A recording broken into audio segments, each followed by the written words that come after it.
Hello, everyone, and welcome to Superhero Slate, the show where we run down the latest superhero entertainment news. We love TV, movies, superheroes, so let's talk it all out. My name is Chris. And my name's Mike. And this week, we have your review of Marvel's Thunderbolts. And this is... Asterix. This is one of the most exciting things for me, Mike, because it was, 12 years ago? I think, no, 14 years ago, I made a movie in film school with the Sentry in it, and now he's on the big screen, and I feel a little justified. So it was a funny moment for me because we started hanging out probably right around the time you kind of made this film. Yeah. Because my wife was also in the same major as you, and they were screening it at a theater across the river from campus. And I had just kind of started dipping my toe into comic books. You know, the MCU was very, very fresh at that point in time. Mm-hmm. I had just kind of started reading Ultimate Spider-Man. And you were like already deep into the lore of this character I'd never heard of and making a short film about it. I was like, what is going on? Like this, I mean, it's a cool idea for a short film, like pick like a really niche like superhero because no one's going to know who the character is and that could work to your advantage. And then now just like, it feels like it was just yesterday and now the character is making it on the big screen. Well, it's also funny that like literally every article this week has the Sentry, like the comics I own, like the artwork I've grown up. I even made a Marvel comics intro from the era with Sentry comic books that I scanned by hand, Mike. And I'm like, oh, this just feels so justified after waiting so long. But we're gonna talk about Thunderbolts also, at the end of this. But yeah, I find that era too of After Effects very nostalgic. Because the software was becoming very popular and tutorials were popping up all over the place. But a lot of the assets and the way to do things were kind of narrow and very few. So that meant like if you were downloading like a pack of like explosions or assets, like everyone across like the universe was using like the same assets and following the same like video Copilot tutorials. Mm-hmm. So it was kind of fun to see how everyone would kind of take these same like tools and tutorials and like build their own thing. And it's kind of, I don't know, maybe nostalgia is going to be a theme of this episode because I feel like I've been indulging in a lot of nostalgic things this week. So I don't know. I'm drinking my Cabo Citrus Baja Mountain Dew, which you claim tastes like Livewire, but and I'm sure it does because you have more of a Mountain Dew palate than I do. Let's time out there. It kind of tastes a little bit. It tastes a little bit like Game Fuel. Me, I'll tell you, which is making me feel nostalgic. As someone who just had a Game Fuel last week, I'll tell you it's not Game Fuel. I could put them side by side and tell you they're not different. But they don't make Livewire Zero or Diet Livewire, so I don't know. I couldn't tell you if the Zero version's the same. But I will tell you the full sugar is a Livewire through and through. But anyway, long story. We haven't even got to our topics yet. Sgt Rock is the first DCU cancellation, Mike. Yeah, I wish I was surprised, but I'm not here along the way. We're going to talk about the Avengers Doomsday cast getting together this week. They also saw the Thunderbolts together, but we got some other details on their palling around and more. Yeah, I'll use this as an opportunity to dip right back into the nostalgia, Chris. We've been watching a lot more YouTube here in our house. Because we have a little baby crawling around, learning how to stand up, just walking all over not walking yet, thank God, but crawling all over the living room. And we just like to throw just random stuff up on the TV. Just anything that we can only like half pay attention to because the other half of the attention has to stop this child from careening their head into everything hard and pokey in the world. So we came across this thrift like garage store person that goes around to different garage sales wearing kind of like a POV GoPro camera, and they just shop these garage sales, and then at the end of the video they like look up comps on eBay to kind of see how well they did. I think they also probably have like a resale shop or something. But after we watched a video or two, the wife and I were like, why does everything in the background, why do all these garage sales look familiar? Why do all these driveways and houses look familiar? And then that's when we find out after watching like 3 videos, like, oh, he's in the Indianapolis area. Mm-hmm. So it's kind of like a weird, like nostalgic, like oh, he's out, in the morning in the springtime in Indiana shopping these garage sales. It kind of makes you miss home Well, just a little bit. well, enough to go back because literally I drove to Indianapolis last week to buy that Batman TV we talked about. Literally, it feels like the middle Indiana, Kentucky, the middle. People don't know what they have yet sometimes, and they're just trying to move product. And I'm like, oh, the Batman TV and the Batman DVD player has been about the only thing me and Mike have talked about, other than 100 Men Fighting a Silverback Gorilla, which is an entirely different energy for this show. But the Batman TV, I got it. Like the remote and the package, they're not even open. I was able to get that for a steal here in the Midwest, Mike. Where you are, it would have been over $1,000 for something in this good of condition. Whenever you start to get close to these really big like metro areas, you can't get deals on anything. And I'm watching this guy. His name is Froggy Flips, and I like his channel because he doesn't like over narrate his stuff. So it's just kind of like nice, cozy, relaxing, atmospheric. Like, oh, watch this person like walk through a garage sale. He'll chit chat. You're co-piloting with him. Yeah, exactly. And usually like at least one thing in every video will be like a really like huge thing. Like I just watched one where he found like this Disney villains like diorama castle thing. He got it for like $5, and apparently this is like the holy grail of like Disney like little decorative castle things, and like he can sell it for like $1,100 on eBay. And that's what I really like about his channel, is he'll show like recent sold things on eBay. So he's not like pulling these like values out of his head like like at the very like last like couple minutes of like a Storage Wars episode where they're like, oh, I can easily get $800 for this. Is like, what are you talking about? You don't know what you're talking about. You haven't even looked any of this stuff up. But yeah, if you can like go out there into the suburbs, hit up those garage sales, I'm pretty sure you can find some cool stuff. It's springtime now. People are starting to clear their stuff out and getting rid of it. Also, it's a piss poor economy, Mike. The resale market is going through the roof for everybody trying to get rid of stuff. Oh, just to survive. But that's a whole different. That's again, speaking of different energies, that's a whole different energy for us. But like you said, that it's true. If you live in smaller areas, you might be able to find stuff. I'm excited. I don't go to yard sales, Mike, but in my retro video game, I would say collections, they've paid off the most. Getting Laserdisc, like we talked about last week, VHS. The last yard sale I went to, Mike, I bought the Star Wars 3-pack collection, the VHS collection with all three movies, in full screen because we didn't have widescreen televisions back then. So I got the pan and scan versions of these babies sitting on my shelf. And that's important because today's May the 4th, and May the 4th be with you and all of you listeners today in Star Wars Day, which is, I feel over inundated with Star Wars right now. Like, I guess in a good way, because for those who may not know, Fortnite is a 5-week Star Wars only season, Mike. There are no regular guns in the game. They're all blaster rifles and lightsabers right now for 5 weeks. Oh, okay. You get to fly X-Wings, TIE Fighters, fight Darth Vader. There's events. They're leading into the Darth Jar Jar as an unlockable character. Like, it's great when like Star Wars can lean into the memes and embrace them rather than like push them back so hard. Like, I love that they're like, yeah, Star Wars is fun and silly. It can be fun and silly. We're not like precious on everything throughout that. My wife and I will occasionally delve into Monopoly Go. It's like a couples game we'll play together, right? Like sit there and scroll Monopoly Go. It's Star Wars themed right now. I told Mike we should have saved the Laserdisc stuff for last week because now I have Star Wars, the original edition on Laserdisc. So May the 4th, it's a great time. I was going to ask you, Mike, some of the Star Wars video games are on sale and free through Amazon Prime. Are there any Star Wars games you're holding out for? Or I need to check out to see what VR experiences I have for the Quest 3 because I just got a hold of one of those. And I don't know if a lot of games have started picking up on the pass-through stuff yet, but I love the pass-through capability of the Quest 3 because I don't have to worry so much about boundaries. Like I thought I was almost positive there was going to be a setting inside a Beat Saber for pass-through on Quest 3, but I couldn't find one. But I would love that because I don't want to have to. Coming. Okay, good, because it's nice because I don't have to set up a boundary.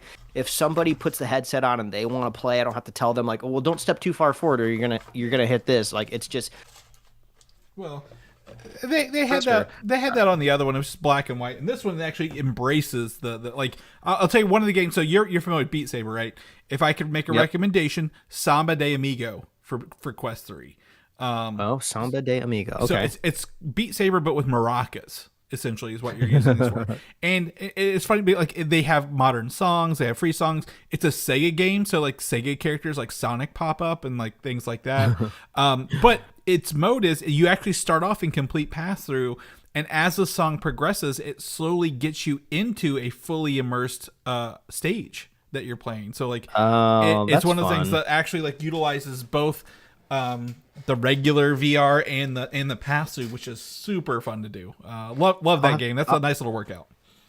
I'll have to check it out. But all this May 4th talk, it's just reminded me of all the Star Wars revisionism that has just happened over the last couple decades. There's these viral videos going around of they were doing a screening of what's the third prequel movie? Revenge of the Sith. Yeah, Revenge of the Sith. 20th anniversary. Someone corrected me. It's not 30th. It's 20th. They were doing a screening at the, I believe, the El Capitan out here, and just before the movie came out, Hayden Christensen came out on the stage to introduce the movie, and then like halfway through his introduction, Samuel L. Jackson comes out. You know, the crowd is just like losing it, and it's just like it's so funny how there was just like this really dense pocket of time between now and when these movies came out where everybody hated them, everybody. But then everyone who was a child that watched them and grew up with them has like this nostalgic connection to it, and you know they've tried to, you know, with some of these newer Star Wars projects, make the prequels kind of fit natively a little bit better into the themes of Star Wars. But one of the cool things that came out of it, though, is I saw another TikTok video, somebody who went to that screening, and, you know, people were bringing their lightsabers. They were coming dressed up in cosplay. And one of the like PR people, or one of the people setting up the event, they had a lightsaber that they were going to give Anakin, or I guess Hayden Christensen, to walk out with, but it broke, or they lost it, or they couldn't find it. So they went out into the crowd of people outside, and they just found somebody that had a lightsaber that was the right color. I think it was a red one. I think he came out with a red one. And they were just like, "Would you mind if we borrowed this and let Hayden use it?" And the dude was just like, "Absolutely." And so we got to see the reaction of him come out from his point of view, and he was losing his mind. And the coolest thing ever is when he got the lightsaber back, Hayden had signed the hilt of it, which is just so cool. So, like, yes, even though, you know, you may have different opinions on the prequels, you know, I have mine. I thought that was a cool moment. As long as that came out of it, I thought that was kind of fun. So that kind of got me in the May the 4th mood watching. Yeah, I'm not a prequel apologist. I love I don't like Attack of the Clones. I'm going to be honest. I really don't like Attack of the Clones. But Phantom Menace and Revenge of the Sith are fun movies. Like, absolutely. Like, there's nothing like just the Duel of the Fates music, right? Qui-Gon Jinn being introduced to him and like the Jedi. I really, really enjoyed the first one. I think it's, you know, we were also of that age. We were like, what, 10 years old, maybe? You know, 10 to 12 when that came out. And like, you know, we're just inundated. Like, remember Taco Bell, KFC, Pizza Hut, Pepsi, Mountain Dew? They had all the promotions. That damn cooler I want, Mike. That cooler I want so bad.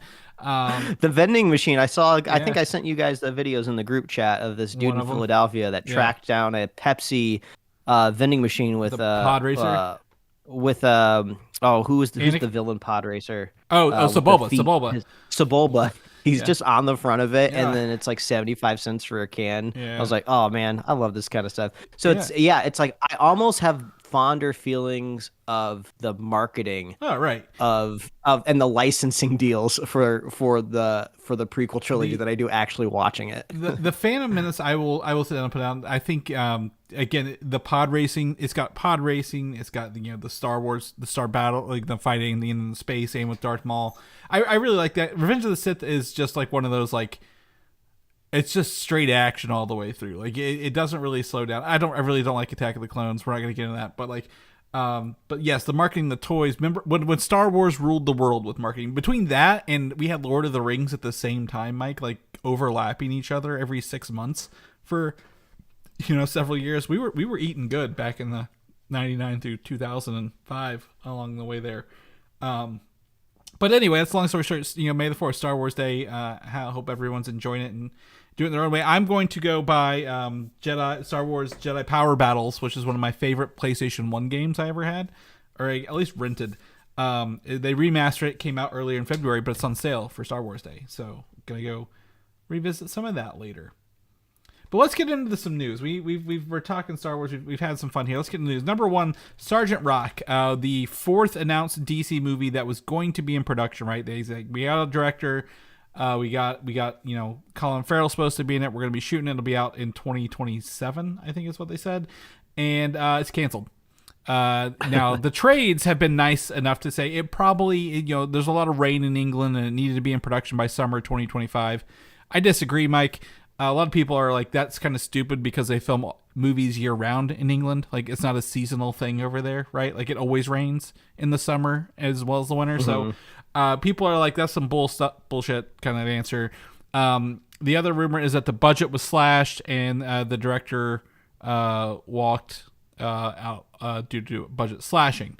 We'll never know. At the end of the day, Mike, we'll never know what happened to Sgt. Rock. It could be revisited at the end of the year. Maybe they do a production in 2026. But I have a feeling that, out of the 10 projects James Gunn announced and Peter Safran when they took over the DCU, 2 are in production. And I will say Creature Commandos and 4 Creature Commandos, Lanterns, and 2 movies. And then they added these 2 movies that weren't on here, and we're going to talk about the next one next.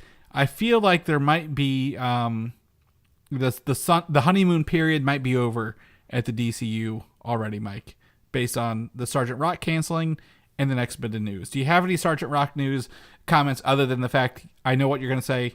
You don't care. No, I've absolutely done. I was like, I know what Mike's going to say. He's just like, I don't care. This was a bad idea. Good. Moving on. The next bit we're going to move on to is Clayface. Actually, we have some Clayface news here, where it's the rumor is that they're doing a page 1 rewrite of the script. Mike, and for those who may not know, can you tell us what a page 1 rewrite is? They're just throwing out what they have. Essentially, was it a back to formula, as they would say in Spider-Man with Norman Osborn, right? Back to formula. Essentially, the notes here are that Mike Flanagan only wrote a skeleton script for the film. That's what they greenlit, and maybe they got some feedback. We need to redo it. I'm guessing if they're rewriting a skeleton script, the budget got changed yet again, Mike, right? They don't change it because they don't like it. They've already approved it. So my guess is a budget change is what's affecting this one as well. Any thoughts on that? Because Mike Flanagan's a big grab. People were excited for this one. I didn't hear any complaints about Clayface since it's announced. Yeah, I'm curious if all of this news is coming up just because, DC's on the mind. Like, so much is at stake for Warner Brothers and DC with this Superman movie. It's like the linchpin for just their next decades of at the box office, and it has to go well. So I wonder if the scoopers are just scooping up whatever they can. I'm kind of curious. But yeah, I always thought the whole reason the Clayface movie was like being fast tracked and like stood up, even when we were kind of confused, like, well, is Clayface still a thing? What's going on here? It was because of the Mike Flanagan kind of X factor, right. And now it sounds like they're bringing in probably somebody else to do a rewrite. I don't know. And but also I try to remind myself, a film is definitely a director's medium. There's great movies out there that are sometimes written by multiple people, go through lots of rewrites. If this was truly a skeleton script, I'm sure Mike Flanagan, since he's a show creator and director and writer, I'm sure he has close writer friends that maybe he would like to let them take a stab at it, so he could kind of like concentrate on everything else around the project. Well, Flanagan's only doing he's not touching it after this. He's on Carrie right now also. So my guess is that to the point, like, yes, Mike Flanagan could direct it, but like once it's in James Gunn and Peter Safran's hands, they're like, okay, well, we're gonna have to do with this what we can with it. Sadly, well, yeah, and who knows? By the time they get the next version of the script, Peter Safran might not even be at DC anymore. He might be heading up. What was it? Warner Brothers Pictures. Yeah, he would be the boss of DCU. Like, DCU would roll into Warner Brothers, essentially, is what the feel would be. Man, I hope the Superman movie is good. Yeah. I want it to be good, not even necessarily for the future of more movies. Of just I haven't really sat down with like a life-changing Superman movie in my entire life. So it'd be kind of nice to do that at least once. Yeah, we kind of missed those original ones with back in the day. But the Scooper. Yeah, I'm not saying they're not good, but by the time we got to them, it was kind of like, it was kind of like watching like dad's movies, you know? Well, it's Superman and Batman, I kind of think of closely together. Like they're doing reboots every like 3 years with those characters right now. But like we had a good, Christopher Nolan's Batman trilogy will be talked about forever, right? Tim Burton's Batman duology will be talked about forever. We need another Superman movie series that people will talk about forever. So I agree with you. But the Scooper, who's also fairly accurate on track records, they keep track of this stuff on Reddit. People's like hits versus misses. Strongly hinted that the DCU's future will be reevaluated after Superman's release this summer. And how long have I been telling people? Have we been mentioning this on the show? Like, yes, Superman has to be successful. If it's critically successful but not financially successful, there's probably going to be some retooling, right? They're like, how much money Warner Brothers movie studios owe lots of money. They don't just have cash on hand. They take out loans for these movies, have to pay them back, and then they get anything extra. Well, if this movie isn't financially acceptable, they're not going to be able to fund the next set of movies along the way. So it's going to be interesting to see if it's, we want it to be good. We want it to be financially successful. We don't wish for bad movies here, as much as it sounds like sometimes. I wish Jared Leto had a bad movie, but he's going to be in Tron 3 and I can't wish that. But, we don't wish for bad movies here, but like, hopefully it can do this. But at the same time, I think I've said this forever. You may feel differently.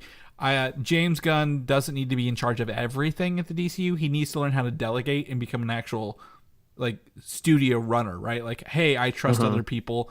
They can go do their vision, do their stuff, kind of like Supergirl. Hopefully Supergirl's great. But between Creature Commando, Superman, Peacemaker, this year alone, James Gunn has had his hand in all 3 projects coming out. And I don't know what to expect kind of going forward. So, pretty excited. I'm excited for this. I'm excited for Superman, Mike. We've got it coming up in a few months. But that's all the DC news we're going to talk about. It's a new movie release week, so finding news is very, very difficult. We're going to run into Ahsoka. Rosario Dawson has shared a first set photo confirming season 2 is now in production. And essentially, this isn't a lot of news here, but they were showing, as we showed with that leaked video last week for Star Wars Celebration Japan, that they literally left that set, or I guess, celebration, the festival, convention, whatever you want to call it, and went right to set for Ahsoka season 2. And now I would tell you, Mike, seeing that this photo is a shadow of Rosario Dawson essentially in her Ahsoka attire, she's outside. Do you think they're going to build real sets for this?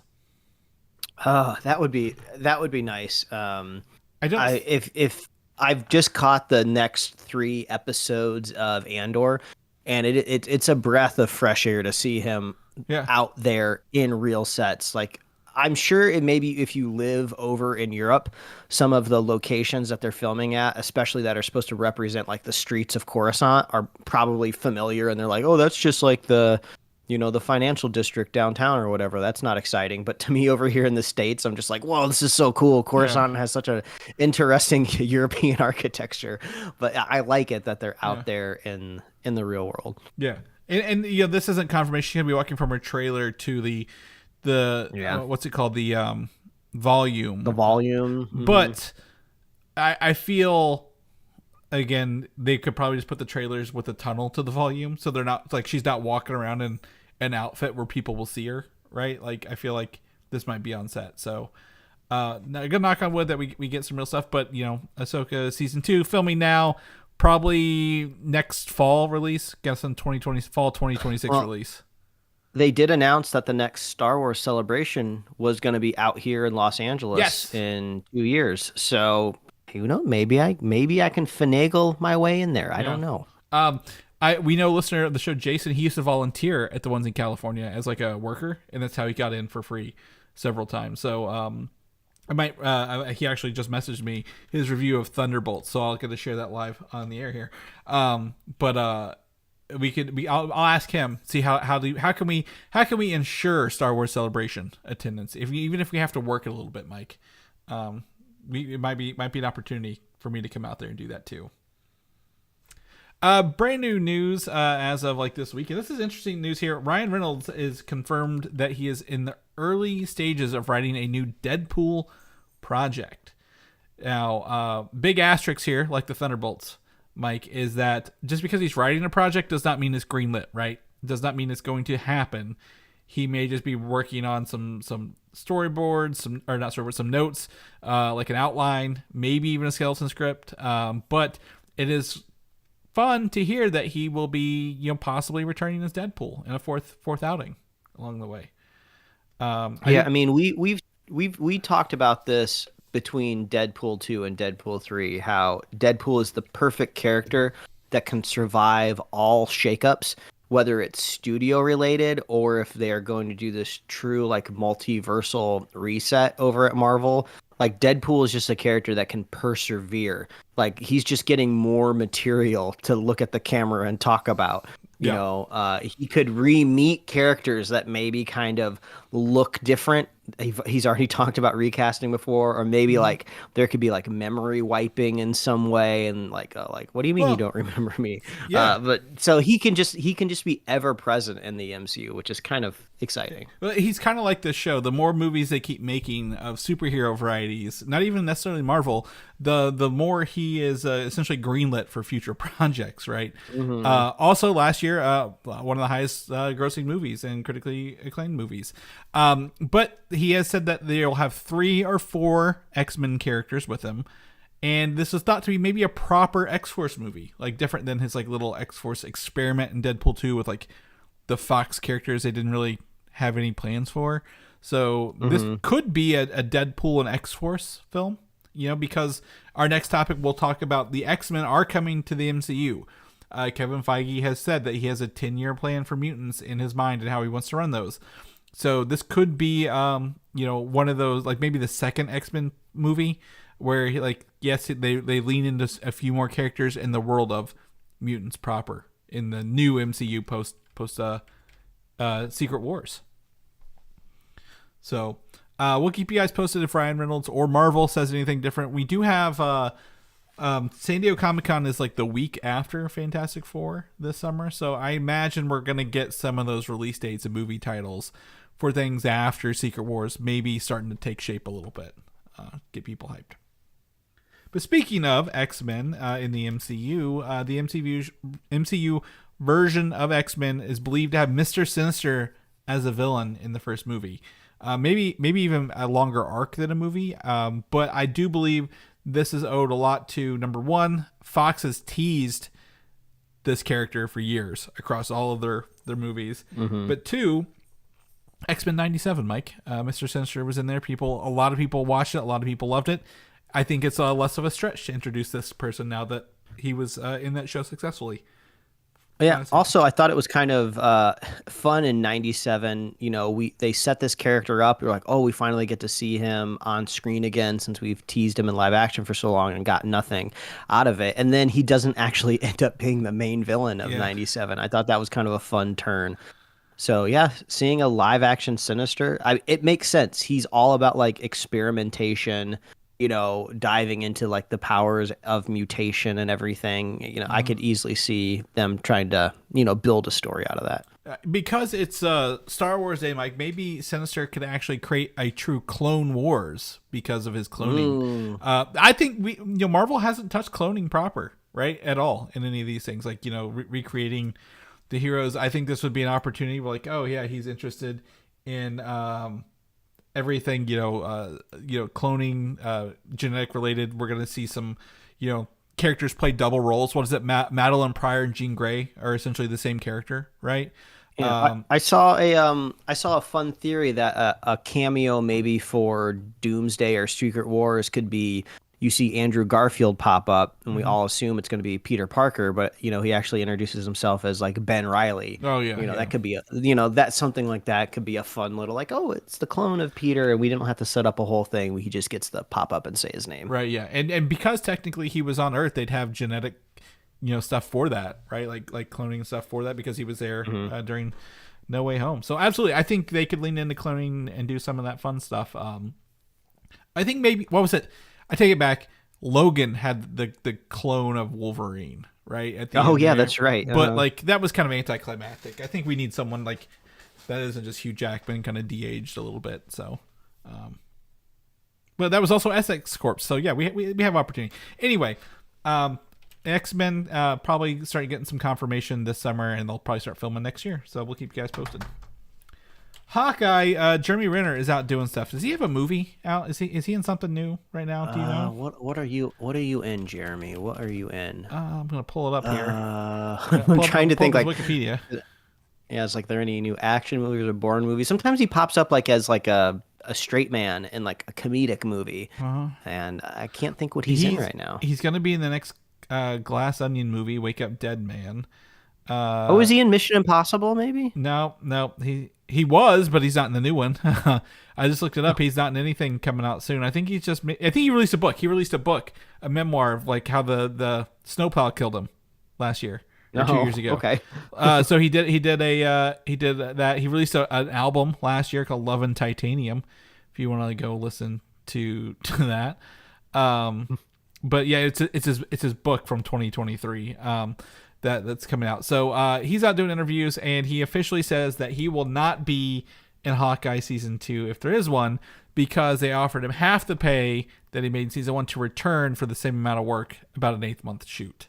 So my guess is, Mike, if he's already turned this down, they have a script in play and like a shooting, almost a shooting schedule. If it sounds like they know how many months they're going to be shooting a TV show. Which, number one, is sad that they can't give an original Avenger, money to return for that. I'm sure they paid Robert Downey Jr. millions of dollars to come back. So that's sad. Also, I understand like it's streaming, so they're watching their budget on streaming lately. So my guess is that they're going to just do season 2 with Haley Steinfeld as the new Hawkeye instead. Yeah, I mean, hey, I'm sure her rate is going up as well, because in Hollywood, that's how it all goes. Every consecutive outing, you get to charge more money because your star power is worth more. Asterix Sinners, she was in, which is blowing through the box office right now as well. Yeah, exactly. When I saw this headline the other week, or I guess earlier in the week, I didn't realize that half the pay for the same amount of work. I thought like, oh, okay, well, I could see Jeremy Renner returning for season 2 and maybe only being in the first couple episodes or half the amount, because you're starting to move the mantle over to a new character, and maybe he pops up in the first episode and the last episode. That makes sense. You shouldn't have the same amount of pay for less work. But if it's the same amount of work, it makes me sound like they knew that he was gonna reject it, right? They're like, we're gonna go to offer, like, we can only afford to make this feasible with half the amount. He's probably going to say no, but we should at least offer it to him. That's me giving everybody the benefit of the doubt. Well, I was going to say I'm not going to give the studio the doubt, because they've literally have stripped back. And I'll show you. There's a Wall Street Journal article from today. I don't know if you saw it yet, about how like all the TV shows are like, streaming has no money. We have to strip back all the budget. We're gonna do less content and Marvel for more. And we've seen that, except for 2025 is the last kind of like bunch of things that are left over. But like we've talked about the plot for this being his brother, and then they were going to do it like a raid style, like where they're in a building, like one building, trying to escape for the whole season, right?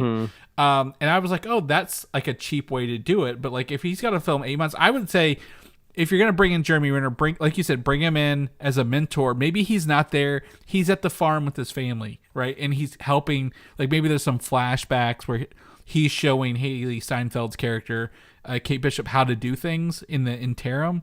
And like that's what his purpose is for, is like flashbacks, right? So he can go live the life he wants with his family. But I wish we could get more Hawkeye. He wasn't on the chairs for Doomsday, was he? I don't think so. Oh, I don't know. I mean, I'm pretty sure there's always the caveat that, more people could show up in Secret Wars. You could always have him. But he's kind of one of the most like well-adjusted Avengers in a way where you almost don't need to send him off in a movie, because he's got a family and a farm and everything. Like, he's good to go. Like, all he has to do is clock out, and he has more than any of the other Avengers has ever been able to assemble. In-game gave him that happy ending, right, when it brought his family back. And he went through his big tumultuous run as, Ronin, and he got to kind of overcome that, and I guess really you could look at the season 1 of Hawkeye as more like an epilogue to the end of his He's like, story. I gotta hide this stuff. So it's kind of like it might be a bummer that we don't get to see Jeremy Renner with like a big proper send off, but he kind of character narratively is like, he's got it. He's got the whole family. He's hanging out on a farm with Linda Cardellini. Like, he's doing just fine. Yeah. The worst part is Jeremy Renner is like the guy who could never franchise properly. Like, he did that Bourne movie. Remember, they tried to make him the next Bourne guy. And then he did Mission Impossible. They couldn't pick him up in Mission Impossible. Like, I feel he's out there putting in the work. Nothing against Jeremy Renner. I think the worst thing against him is where he created that app that was like how you just like a social media app for just Jeremy Renner. Do you remember when he did that? Like, was it like a stunt or something? Like, no, it was like an app where like, you get the Jeremy Renner's updates like this. If you're like, you don't go to Facebook and follow him, you get the app and you follow him on his app, kind of thing. That's hilarious. Yeah. So nothing against him. I think he's great, but like, it is time for, we maybe if we do a season 2, he can be at the beginning or the end and be like, he's out living his life. We don't need to.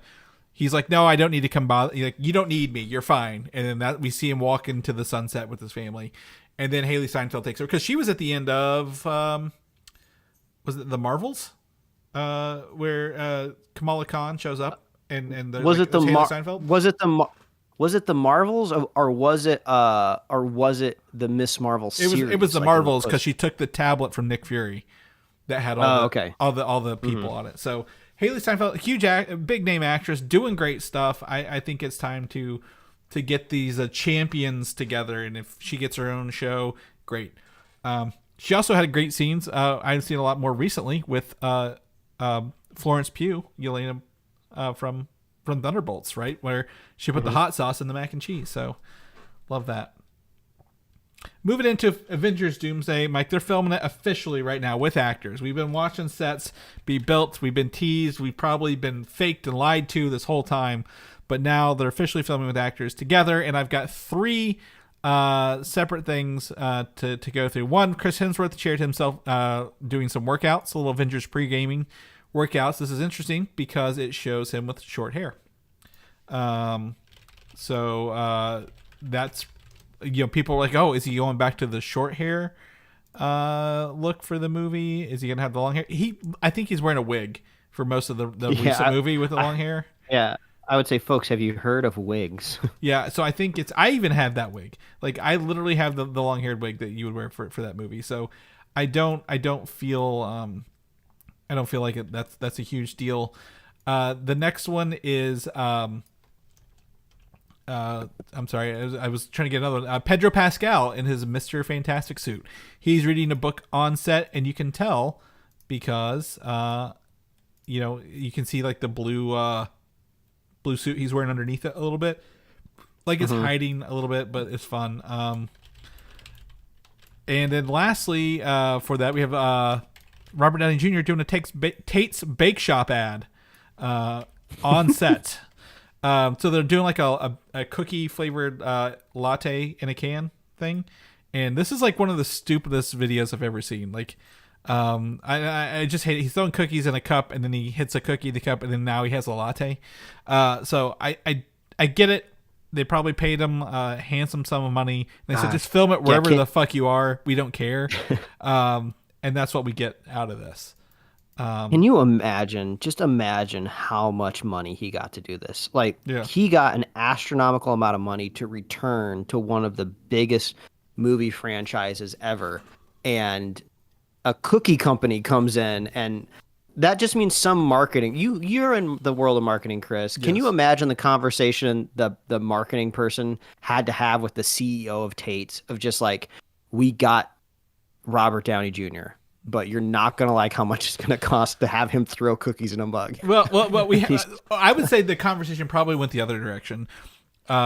We got Robert Downey Jr. What's he going to do for us? He's going to promote our limited edition drink. What when are we bringing him on set? When are we going to film with him? Where's the script? They're like, well, he said he's just going to do it himself. And like, it literally feels like a social media person filmed the fuck out of this in the tent. Because this goes along with the next thing. I literally just added it here because I didn't have it. Is like the Avengers people filming that we know about are literally went to watch Thunderbolts together. We have a couple of photos, one from the sets, but then one from this tent. And this tent that Robert Downey Jr. shared with the Thunderbolts, or the Avengers team, right? Chris Hemsworth, Channing Tatum, Simu Liu, Paul Rudd, Robert Downey Jr., is it Evan Moss-Bachrach, Vanessa Kirby, Anthony Mackie, and I can't remember the guy's name behind him. Oh my gosh, he plays the vegetarian guy in Black Panther, the other leader. I can't recall. Either way, if you scroll through to the third photo, you'll see him in the theaters. They all watch this Thunderbolts together. But this is the same building that Tate's Bake Shop ad is filmed in. It literally, if you look at like that door, the table was filmed in the same building. We are officially at the stage of Doomsday production that we were with Endgame and Infinity War, where we're looking in the background of the Russo brothers photos, like looking at buckets and ladders. Well, this is fun to me because we're trying to put ourselves in this space. We're trying to be flies on the wall however we can, and we're just like, okay, they're in this group picture. Okay, so if the camera rotated 180 degrees, would I see cookie crumbs? Would I see the mug that was he just filming this moments before he took this picture? And everyone was just having fun throwing cookies. Like, I want to be there. I want to be in this tent. It feels like Simu Liu was filming that social media post with the cookies. And I'm not looking for details on the film. I was just looking at how piss poor quality this Tate's Bake Shop ad was in. Like, I was like, this doesn't look like a production. And I'm looking around. But it worked. It worked. We're talking about it. No, I'm not knocking it. They knew that they were going to get front page placement on every nerd website for at least 2 hours before the next news cycle thing hit. And it is true. It's not making me buy any of these damn drinks or cookies. I'll tell you that right now. So I don't know if that's successful. But like, you can see the trailer behind him. Like, boy, this doesn't look very professional. Then the next photo in his Instagram feed was literally the full team standing there. I'm like, that's the same goddamn building. You can see the trailers behind him, but like, it's fine. Like, this is fun. I'm glad that all these people are filming. People are trying to read more into like, oh, Robert Downey Jr., this is his Dr. Doom look. Is that what he's going to look like? Is Dr. Doom? It's not. This is just Robert Downey Jr. before they put on hair and makeup. I'm sure Channing Tatum isn't going bald as Gambit, right? Like, with a shaved head. Like, Chris Hemsworth can put on a wig. I feel like people don't realize that movies are people are made up before they go on the screen anymore. They're just like, oh, that's what he's going to look like, huh? I don't like that. I'm like, well, okay, that's fine. It is funny if you zoom in. Evan Moss-Bachrach is holding up a little standee of Pedro Pascal as well, which I thought was pretty funny. I believe the character name we were looking for was M'Baku. M'Baku, right? There he is. M'Baku, yes. Yeah. Thank you for looking that up. And then obviously they saw Thunderbolts because I figured these people would see Thunderbolts beforehand, but interesting. It's fun. That I want to know. Studio. I want to know the conversations they have when their screening is over. Is the first thing they talk about like the performances of just like, oh, like these actors, we're also actors, they did such a good job, or are they also into it going like, oh, this are they talking about like the MCU at large, like, oh, this makes sense now, like you are going to be in this and they're going to be in our movie. And, oh, that makes sense why, like, the Red Guardian does this in my movie. Yeah, they've seen the script for this and they're like, okay, this is how this movie ties into the movie we're about to be filming the entire thing. I don't know. That's a good question. To be a fly on the wall in these things. These are the real questions. I don't want to know the script for Doomsday. I want to sit there and listen to these guys talk about movies, if they even do. Except Anthony Mackie. I don't want to hang out with him. I don't like him. Yeah, we're not the Anthony Mackie podcast, if you haven't discovered that already after listening to us for years. Yeah. Anyway, the last bit of news here that people may or may not care about, I care about, is Newton Thomas Sigel has confirmed as a director of photography. and he is known for working with known sex predator Bryan Singer on several movies. God. And, well, when he's on set, like that's a different at a job. You go to work, you work with who you work with. He did The Usual Suspects, which is one of my favorite mystery movies, heist movies, whatever you want to call it, of the 90s. All of Singer's X-Men movies. So we're going to get that X-Men vibe back for this. Superman Returns, Mike. I knew we were going to talk about Superman again, and also the movie Drive with Ryan Gosling. So, obviously he's worked across a lot of movies. I've watched all of these movies. I'll tell you that right now. So he's got more to his under his belt, but I just want to bring up the ones I thought would be relevant here. So, not that this matters at the end of the day, but it sounds like they're shooting a real movie. So good for them.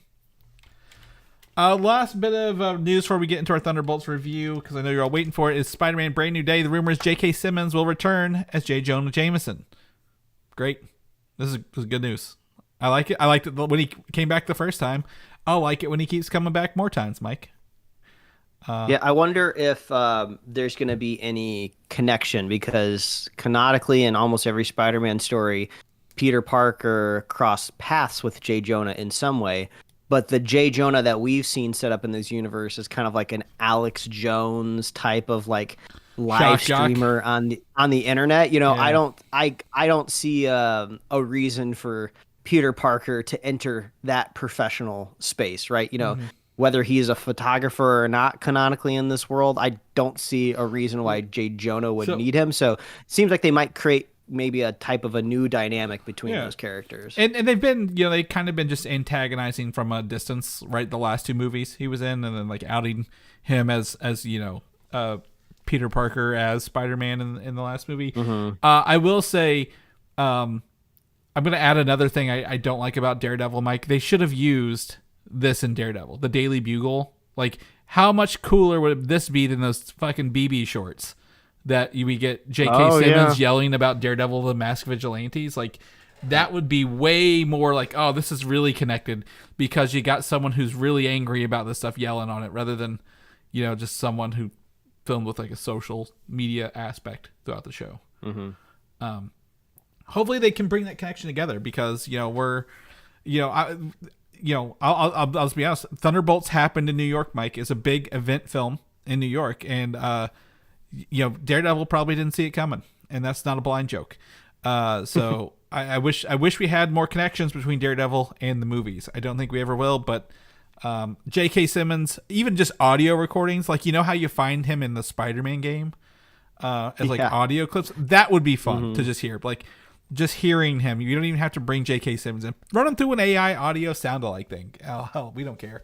I think that would be really fun to tie that in there. But if it's true, we'll know, because production starts on this this fall, and we'll probably get some announcements official announcements at Comic-Con 2025. All right, you ready to talk about Thunderbolts, Mike, the latest Marvel movie to hit the theaters?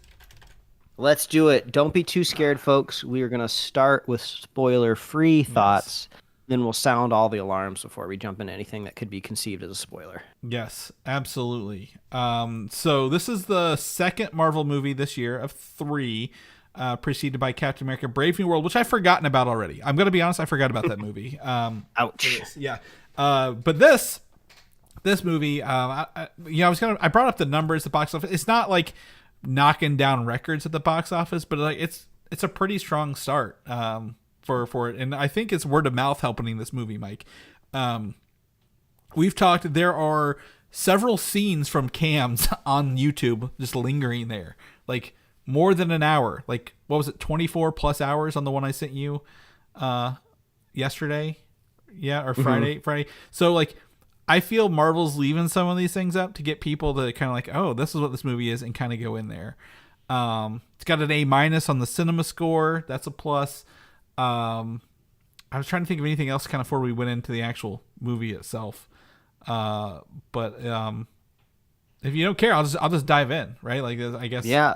I don't know. I'm curious. Yeah. What are your thoughts on this, Chris? Mm-hmm. What are your thoughts on the Thunderbolts asterisk. Spoiler free? Spoiler free.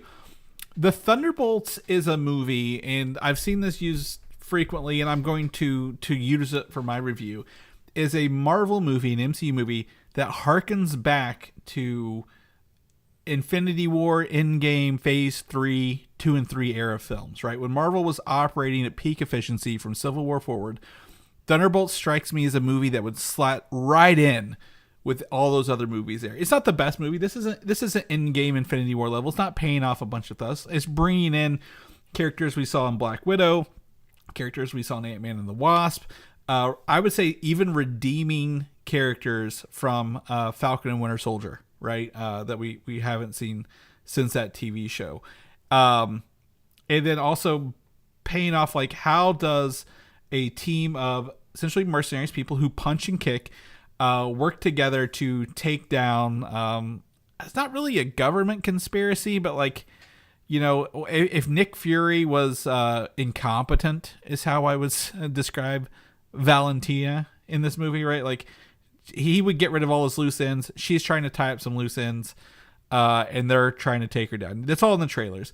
And I really would say I like all the characters in this. This is probably, I would say, very much a Florence Pugh-led movie. She's like the main character through this. There's funny moments. It's got some funny moments, but like, this isn't like, hey, we're doing jokes at a mile a minute kind of film either. A lot of touching moments.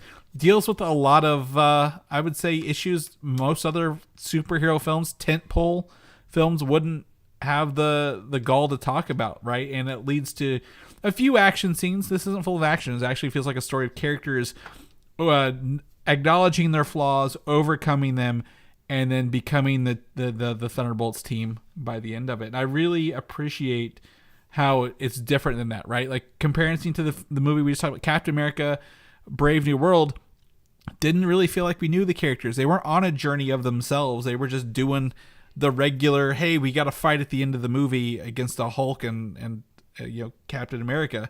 And I didn't feel like any of the characters grew, but this, like, you could see and kind of get the vibe that these characters are on a, I guess, self-help, self-discovery journey through the film. And I thought that was a breath of fresh air in a world of, again, Marvel movie that was just kind of extremely forgettable and just more about punching and kicking than character development.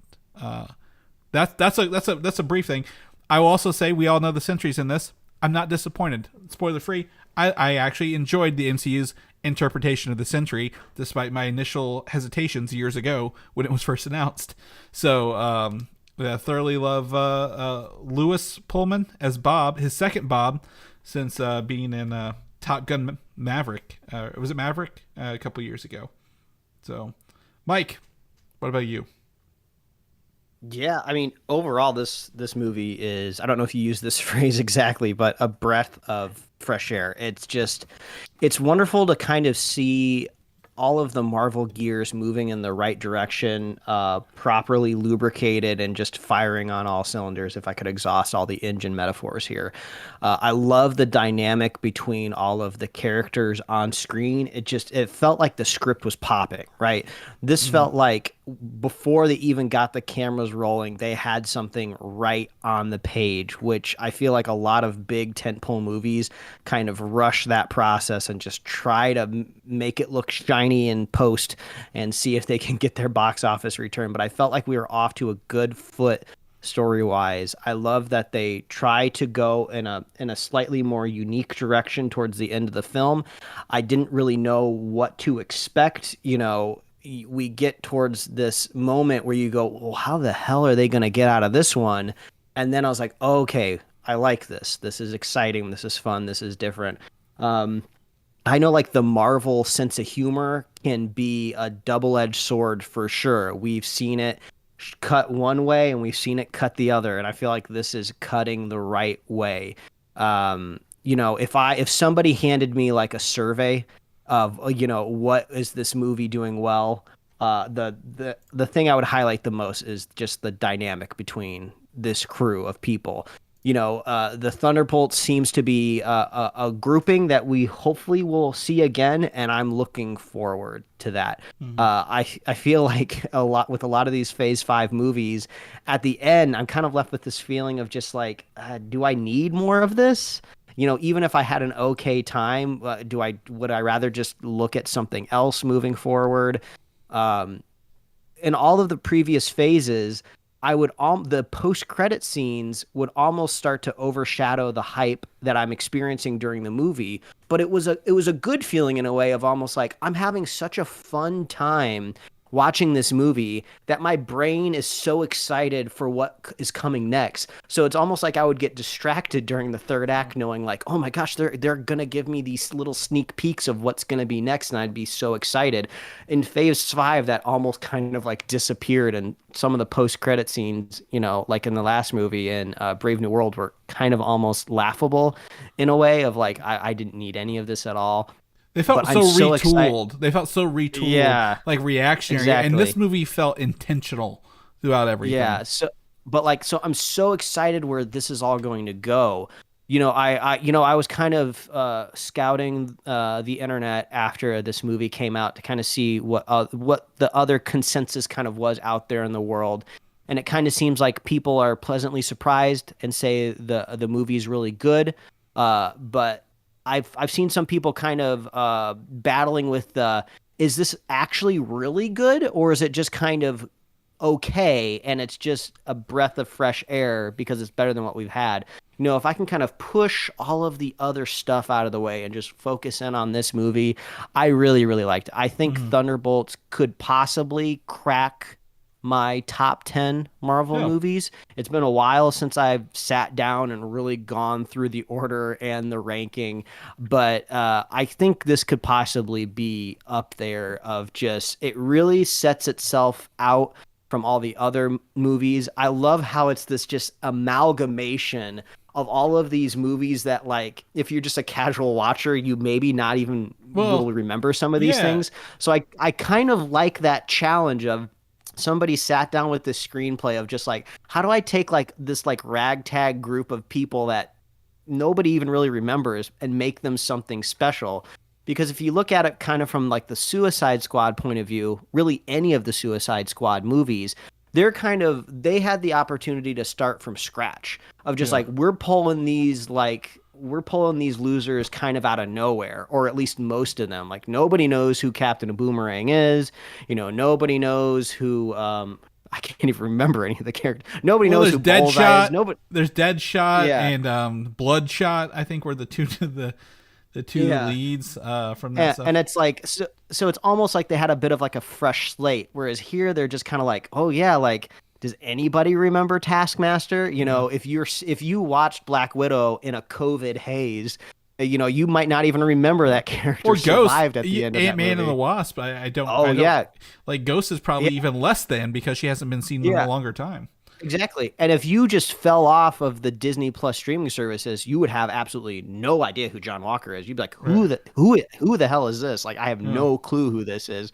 So I liked that they kind of overcame this challenge, and just overall, I love this movie. I think we should jump into spoilers, because I'd love to talk about maybe the things I love the most. Yes, I'm going to put a time code in here for us, so we are full spoilers in 5, 4, 3, 2, 1. I would say the first thing, Mike, as people predicted, Taskmaster died. I was just going to get that out of the way. Like, yes, we know Taskmaster died like less than 3 minutes on the end of the movie, it felt like, or like 3 minutes into the introduction, which was interesting because it like, to me, it's like, okay, anyone can die, right? Like, to me, that was the I'm like, okay, nobody in this movie is safe. Number one, they're B or C list characters, and number two, they killed one of them immediately, and they killed each other. It wasn't even like they lost trying to save each other. They were like, yeah, Ghost just shoots her in the head and then it's done. Like, it's very unceremonious. They even joke about it later, like taking all her gear off her body. But like, at that point, I'm like, okay, nobody in this movie is safe. Remind me, because I feel like I don't quite remember, at the beginning of the movie when Yelena is kind of doing that mission in that skyscraper, does she kill any of those scientists in that room? I can't recall. If anybody actually died. Yeah, because the guy who shot at her killed her hostage on accident. That's right. But like, that was also the same place where I noticed that the void shadows from Bob are in that room where she's at in the intro as well. So like, where Bob was experimented on, like, and she's destroying that you can actually see the void shadows from his experimentation room. Yeah, while she's doing. And that. That's a great point to kind of just bring up the scripting and the plotting of. I really like this idea of like Valentina of like she's trying to go more legit. She's kind of trying to craft her own image and place in the world, and she doesn't need all of the dirtiness and the mess anymore. So she plots this idea of like, I'm going to get all of these people that I want dead in the one room, and if they don't kill each other, I know a way to like just burn them all up. I thought that was clever. Well, it's a fun way to bring them all into one room. yeah. You know, now whether was it the best idea? Obviously not, because it didn't work out. But it led to one of the more memorable kind of action sequences, you know, that I've seen in a while. I'm going to disagree. You know, we all know Valentina's not good. She wasn't trying to turn over a leaf. She was just getting rid of her evidence. She is a Dollar General Nick Fury in the world right now. Like, she's trying to come up and you know, we kind of see a little bit of her background, just a little bit, like a flare of her history when we see her void scene. But I don't think she's trying to turn over a new leaf. She's just trying to hide from a congressional impeachment. But you're right, when you put a bunch of people together in a room who can't fly and they have to go up a mile tunnel, elevator shaft, Mike, how do they solve that problem? It's just they just go back to back. It's just so funny. I think that's one of the more entertaining parts of the movie, because that's when you get to see all of their personalities just bounce off of each other like Teflon. Mm-hmm. Like they're not getting along. They have to get along though to get out of here, because they understand they're in this dire situation. It's a great way to show that no one has superpowers. It's like the greatest line in the movie is just like, oh, we all just punch and shoot. Yeah. I know it was kind of overdone in some of the later trailers, but like that line was perfect to me. Well, that's the rest of that sets the tone for the rest of the movie. I guess, you know, John Walker gets to use some of his super soldiers, because like we get to see him like jump up, right? Like really high. Mm-hmm. So he does have some of the super soldier serum and jump up. Like again, they're not flying anywhere. They're not like, you know, they can't call on the Avengers to come pick them up. They don't have anybody. The only person who can save them when they get out of there is the Red Guardian, who drove his limousine across the country, I assume Dumb and Dumber style, to pick up Helena, right? Because like he shows up there, and he'd been driving for several days to get there, obviously, because he was in like Baltimore or something, I think she said. I don't remember where he was originally. I don't remember, but like, you know, he drives there to get them. Like, they don't have jets or backup to call. Like, they're also on the run from, you know, Valentina's team now, because they have her dirty secrets. So, absolutely, I think, you know, the punching and shooting, and like, you know, hey, they're just essentially mercenaries for higher school. Again, Ghost can teleport, but like, as she mentioned, she can only do it for a minute at most, and you know, not for very far distances. Kind of like a Nightcrawler, if you will. So yeah. And or maybe also kind of like a Kitty Pryde in a way of like, does she say something like she doesn't want to get like trapped forever? She doesn't get squished. Of, like, she doesn't get crushed in the dirt, you know, before they go up the tunnel. Yeah. And I know it's not quite like a heist, but sometimes it felt a little bit like a prison break in a way where like, oh, they had to stop for a moment. They had to create a plan. Yeah. They had, you know, we kind of had to see naturally who kind of starts to form themselves as a leader in this group.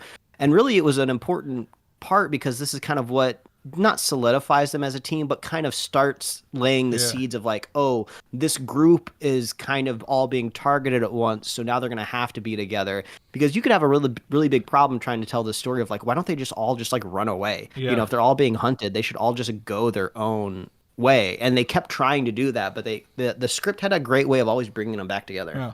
Yeah, they were out in the middle of nowhere, and they had to sneak out through the tunnel. Then we get, you know, obviously the introduction of Bob and his powers pretty early on. I was actually surprised they gave us his powers when he was shot at with all the bullets, and then he just gets up and he's like, okay, his eyes glow blue, and then he flies up to the sky, passes out, and falls down.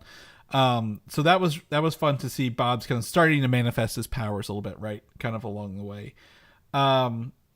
You know, Bucky, I really enjoyed the addition of Bucky returning to this, you know, being a different dynamic. He wasn't the team leader. He was just trying to use them as not bait, but like testify against Valentina in court. And he was like, well, shit, what do you mean? Like when he's on the phone and his little Valentina's secretary is telling him all the secrets. Like there's Bob and all this other stuff, and he's like, well, that's what they were saying. Like he didn't believe them, kind of thing. Was really fun to see him kind of coalesce and like, all right, I'll be I'll be part of your group, but I don't want to lead it, kind of thing. Yeah, I think Bucky also. I needed a new dose of Bucky because Falcon and the Winter Soldier left such a bad taste in my mouth for just the characters and the MCU after watching that. And it was great to see him come a little bit. Yeah, and he came back riding in on that chopper, that motorcycle, and he took down that convoy. It was with the extremely. It was so satisfying. That might be one of my single favorite Bucky moments. And then it just it kind of ends in that, you know, limo crashing, and then cut to them all like chained up in the gas station, and then he's just like disciplining them and admonishing them, just like, oh, this is great. Like, you know, Yelena might have started to like bubble up as like the leader, but then like Bucky comes in and it's just like, y'all are a bunch of fools, and now you're gonna have to come help me. And then they get, and you know, really the movie set place there in New York, right? There's only like maybe 3 locations this movie takes place in as well, which makes it feel tight. Like they're not globe hopping, they're not going back and forth.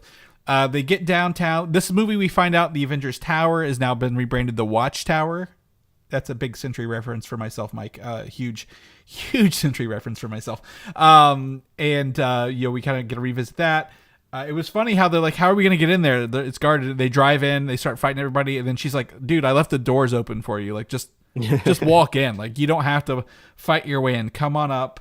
And then we get introduced to, you know, Valentina's secret weapon, which is Robert Reynolds, the Sentry himself, in his Lewis Pullman slick black blonde hair, who he has a crisis about, you know, 10 minutes later about, should I dye the hair blonde or not? In his Sentry outfit, which was awesome to see. And then we get a nice little, a lovely little battle in the Watchtower when everyone's trying to take Robert down, and he just moves like he would in the it was like watching a comic panel of the Sentry, Mike, for me. It was so awesome to see that. Which, as we're talking, shockingly, I can still pull up this scene on YouTube that has had 795,000 views 3 days ago. This is just a cam. This should not still be up. But if you wanted to watch this scene, you can watch 1 minute and 27 seconds of it right now on Gyan Ka Apple. So I don't know. I don't just know search Sentry Thunderbolts on YouTube. It'll pop up. Like you know, it's one of those things. But it's just wild. So I wish I could have been. They were talking about flies on walls. I wish I could have been a fly in Chris's popcorn bucket to see him finally see live action Sentry just clapping and like rubbing my hands together. I'm like, character. Was it as satisfying as I thought it was going to be for you? It's even more satisfying because I had low hopes, right? When you see someone as powerful as the Sentry, who's like a Superman with mental problems, being brought into this universe, which, you know, does require some, you know, suspension of disbelief because he is powered, but he's powered through like scientists making him, not like, hey, I accidentally fell down a well and got superpowers, kind of thing. Like it helped. And then like the way he moves, he zips around, flies around, stops people. Those Red Guardian out the glass window, pulls him back in, rips Bucky's arm off his shoulder even. Like the way he just takes them all down. And then like my favorite was like when Bucky goes like hand to hand versus him and he's just like punching him. He's like, he's not doing anything. But like the thing about the Sentry and Robert Reynolds, it's not that he's superpowered. It's not that he's like Superman level power. It's that with him, you get an equal and opposite powerful dark version of him. And, you know, seeing this, like this is the first time Marvel Studios has mentioned the word meth multiple times in a movie. And that Robert Reynolds, Bob, was a meth addict, a true addict like he is in the comic books, who was looking for his next fix and that's the person who happens to accidentally get the powers, which is a great contrast to like, oh, we're only giving good people powers, right? Or like the bad people with powers are purely bad, the good people are purely good, and never shall they cross. Well, this guy, he has a schizophrenic personality. He doesn't remember being the Sentry. He doesn't remember being the Void until later on. But like, that is true to who this character is. He doesn't have the memory of being either one because all his personalities inside are conflicting when he becomes one. So for every good thing he does in the comic books, the evil side does something just as bad. He saves a plane in one, he crashes a bus as the Void kind of thing, which is exactly what it is. And to, whenever they quote uses kill switch, because obviously the power goes to his head pretty quickly as the Sentry. He's like, well, Val, I don't have to do what you're telling me to do. And she's like, all right, kill switch, kills him. Well, he doesn't really die. He essentially activates his other personality, the Void, which takes over New York, which was a really cool visual because they never show you hardly any of his features when he's Void. It's the same guy, Louis Pullman, but it's completely like that. What's that? Is it Vanta Black, a fabric where like it absorbs all the light, right? Like, it's kind of like a even more darker Link. It's yeah. like take Dark Link and adjust the levels until you're only seeing the silhouette. Yeah, and you're and like his little like golden eyes occasionally, right? And then it becomes like a movie. The movie's been about not living up, being bored. Like I've got red in your ledger. If we're gonna pull something from the first Avengers, we've done all these evil things. How do we get away from the evil things and depression and darkness and become good? And the movie really, it doesn't end in a battle, Mike. Really, it ends in essentially, as you described, a group hug. Really, like hey, you're not alone. We all have dark things to think about. It becomes like a kind of a therapy session through the end of the movie. And thematically, all of these characters in some way can relate to Bob. They've all gone through their own darkness in a way, and it just fits. Like I'm saying, this all kind of goes back to the screenplay of like they had all of these problems figured out before they even started rolling the cameras.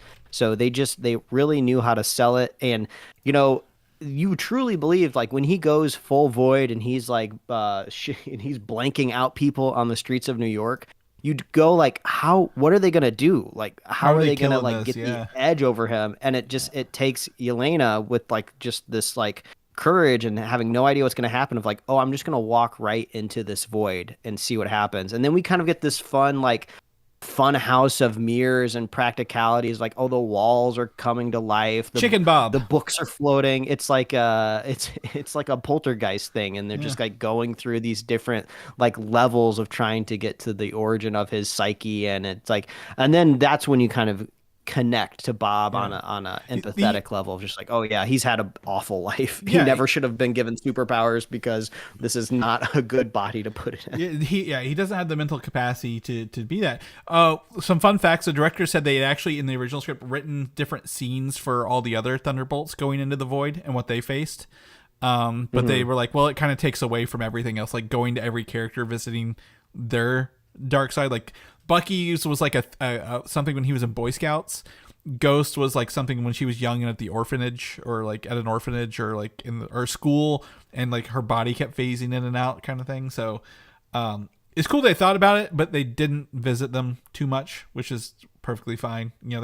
They left little hints throughout the movie as everyone interacted with the Void. Touch Bob, got the dark side, dark memories bubble up. But it really truly is a good therapy session of a film. They don't kill Bob. Bob lives at the end. And then we get go ahead. I was gonna say, that kind of leads us into maybe the last bits of like the end of the movie, and then the post-credit scene. Right. Yeah. We finally get the payoff of the Asterix, which is like, this is like peak Valentina, of where she might not be as tactical as Nick Fury in any way, but she is a good manipulator. And she saw that she probably had one way out of this from being crushed to oblivion by all of these characters, was just like, put them in the limelight and protect myself by giving them what they all want, is a bit of legitimacy. And I was like, what is going to happen when they walk through like this hole of debris? What is she running? Why is she going over there? Very like pantomiming, like she was afraid kind of thing, right? I'm like, oh yeah, what's up with this? But she called a press thing. She was gonna say, oh, we have a new superhero. It's the Sentry. It's their secret project. Well, that didn't work out. So instead, they all walk through, and these are your new Avengers, Mike. It's been revealed. The Asterix is New Avengers, is what they stand for. So now I'm kind of curious, how long does Marvel wait until they start throwing like a New Avengers logo out? Or they already did. It was in the credits. Well, yeah, but like I'm talking like when they're in marketing, to people out in the world. Like I'm curious home release, if they have maybe? like like a strategy of like, oh, it's already out there, so let's have some fun with it. Well, that'd But be a way to get some legs to a movie, like say Thunderbolts, and then like in 2 weeks, like come see Thunderbolts, the new Avengers. yeah, For that's people who true. didn't That see that it. could, if they get desperate enough with the box office, they might need to. Yeah. I'll share a link with you in the group chat, Chris, because I don't want to lose the link and have the tab open forever. But I pulled up all of the Phase 5 movies comparison And tool on this the is numbers. yes, I already actually have the numbers pulled up. Oh. This yeah, I'm ahead of you. Which Well, is I intentionally left off Deadpool and Wolverine because if you throw in Deadpool and Wolverine, all of the other lines get well so small they you can't see the delineation anymore. yeah they took it off of their reports as well for a preview on the comparisons. But yeah, I think this Brave New World, I think people maybe felt burned with, even though the hype was pretty good. Like Harrison Ford, right? Captain America, Red Hulk. Thunderbolts is a little bit more of a pull, but I will tell you, when I walked out of the theaters, Mike, there were kids there. I went to the Thursday night 7 p.m. showing. Kids were coming out, like younger, not like children, but like 10 to 15-year-olds, and they were saying like, I overheard them say Bob is an icon, like non-sarcastically, and I'm like, this is the word of mouth you're gonna get from people. Like people telling like, this was a fun movie, this was great, there are characters in there, I didn't expect it to be so good, and I think this is how you get people kind of in there. With that, and it's right now, I think the numbers currently, they're sitting at 76 million domestic and 86.1 overseas, so 162.1 million opening weekend, which really, honestly, 76 domestic is almost catching up to Captain America Brave New World for the weekend, right? So I think it's got some opportunity to get some legs on this one. Yeah, well, they got post-credit scenes promising us that we will be seeing the Wheaties. Thunderbolts more than likely. And Bob, and it Yeah, did say and Bob. Don't forget that. It said yeah, so Thunderbolts we and have Bob.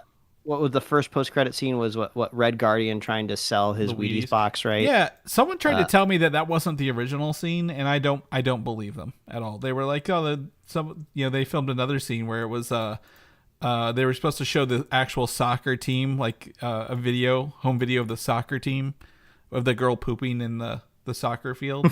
And I was like, that'd be fun. But like, they never gave the hint that a home video was ever filmed for that. Like they just showed the photo. So I don't think that was ever real. I think that was just a wish list. But the second post-credit scene has the record for the longest post-credit scene of any MCU movie ever at 2 minutes and 54 seconds.